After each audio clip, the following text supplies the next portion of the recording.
Assalamu alaikum. Hare miuri ke on fopla landista de jam. Allah ta respect à vous, monsieur le président de la République, Cellou Dalein Diallo, élu par son peuple. Mais de weltani ya lawko lambo, militants et sympathisants de l'Union des forces démocratiques de Guinée. Nous avons pris de 1000 raisons à ne pas s'associer à cette confiscation du pouvoir. Ngo jipiro ngolan ne koneba. Ngo jipiro mede ngolan ne koneba. Toro den Allah fewten yalla parce que namale kajini jippoto ara walleto e ngo jippiro jama on be respecti ko ala giselu dale wi ko parce que ala giselu dale wi wata be vuta Mamadi Doumbouya wata be vutu c'est-à-dire wata be batto jama on fop heji kaccude mabbe papier ji mabbe di be pili ya hadi lanne be yetti do ki kander kes be ni ko Doumbouya gagni do ngandi ko confiscation du pouvoir bi jokki do ni Mamadi wona légal hande on attaque légitime jamais de la vie qu'au président de la transition jamais on a président de la république on dit jama do doit sendire président de la république si tay ko jama fu fotani cartal yo inu be kiwlori do lamgum pinka ari prometi guinée en fop meden e sikkono Mamadi ko neddo kelludo en fop en sikkono Mamadi ko neddo fewdo en sanni mo mawba o yalti salira jaka Mamadi ko zéro jo est-ce qu'on famille jama ɗum ɗo juhinaki nde ɓe wonno la fewgo Alaji Cellou Dalein suteno ɓe jonno ayno Alaji Cellou Dalein hande ɓe ƴetti gaño maɓɓe on ɓe waɗi Alaji Cellou Dalein awa hooloɗe hoɗɗo ɗon si Allah ɓantima clawnina wata darade ɗa innan fima ɓandatako ko tugale Alaji Cellou Dalein nen ɓe faala sortude tugale Alaji Cellou Dalein ɓe faala ɓe waɗi Alaji Cellou Dalein explique a fichier ɓe jaɓali ɓe resance ɓe liɓi galle maɓɓe be accusiri be do Guinée mais ha joni ko Alaji Cellou Dalein tum be cukki on nanata jamais be cukki RPG ma goddo go ko Alaji Cellou Dalein tum e président Ali Ba be cukki ko ben non tum be cukki be cukka ki ay goto sina ben non dido ka jonno ide suti programme di no fewndon ene koko be wi ko nous avons pris des 1000 raisons à ne pas s'associer à cette confiscation du pouvoir alors que ngo jippiro ngolan ne ko neba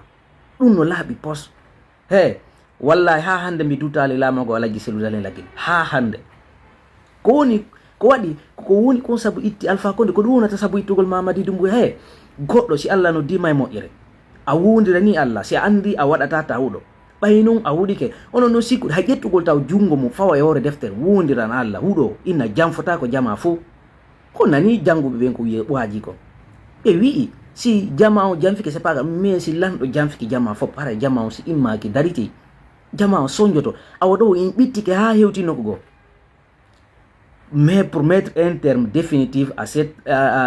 cette transition militaire arrive bientôt no laaɓi pos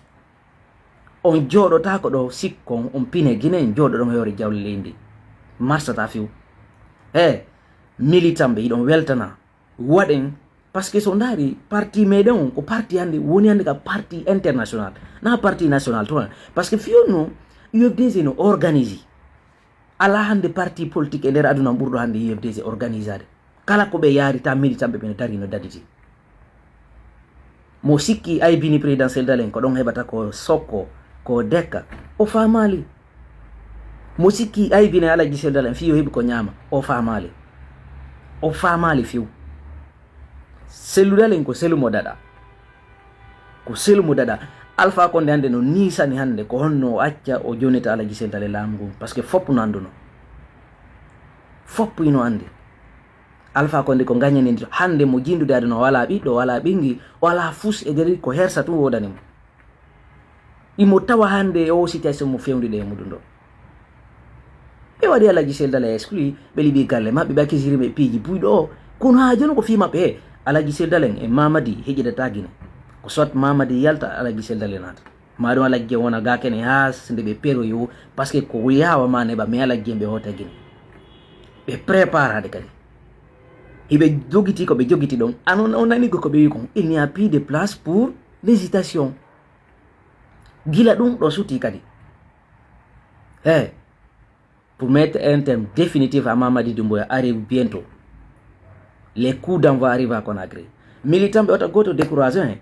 ala gisil dalen kadi alla okkiɓe ko kaale hay goto guinejo goto ko ala gisil dalen o alla okkiɓe kon wallahi o kaale guinejo goto goɗɗo wona élu 3 fois par son peuple ko ala giselu dalen ɗum ha so tawino mamadi ko gorko no o yalta no waɗa campagne ma o yalta ka teere mais na o gorko hay yawgol juulugol o susta yaltude si allahu lan no jaaɓi en hiye ko hombo woni hombo par ce que wondiji gono ton potto potto ko haka gimbal potto potto ko haka gimbal jama fewdo ɗo miɗe turi militant ɓe yefdeji ɓen fof wata goto ronku ko gera wata goto hulu wata goto ƴeñ ndi leydi meɗe koyen fop ka findi leydi ɗo nanandelam goto wata arde ɗo jooɗo ɗo sikka ɓe pina guinen fof ɓe ƴetta jawle ɓe wun non marsata ok yo allah okku président sellude laamu yo allah dande mo bone ayɓe makko ɓe mi torike ma allah yo allah okku président sellude laamu par ce que ngu laamu ɓe yanganike ngu laamu ɓe faala wadde leydi meɗen leydi nunɗudi leydi fewndi leydi ko tawata guineɓe ɓen fufata e mayri iɓe yurme guineɓe ɓen iɓe falana guineɓe ɓen moƴƴere ɓe falana leydi ndi moƴƴere ɓe faala wadde justice ka leydi meɗen hiɓe faala tabintinde gonga ka leydi meɗen yo allah okkuɓe laamu on nanigo ko ɓi kon qu'il se bat pas pour un poste pas pour un groupe particulier mais pour que chaque Guinéen riche ou pauvre puisse vivre libre et digne dans notre Guinée. Voilà le combat du président Cellou Dalein Diallo. Donc holo de hoɗo ɗon undo lannay gonga kan tabita ka leydi meɗen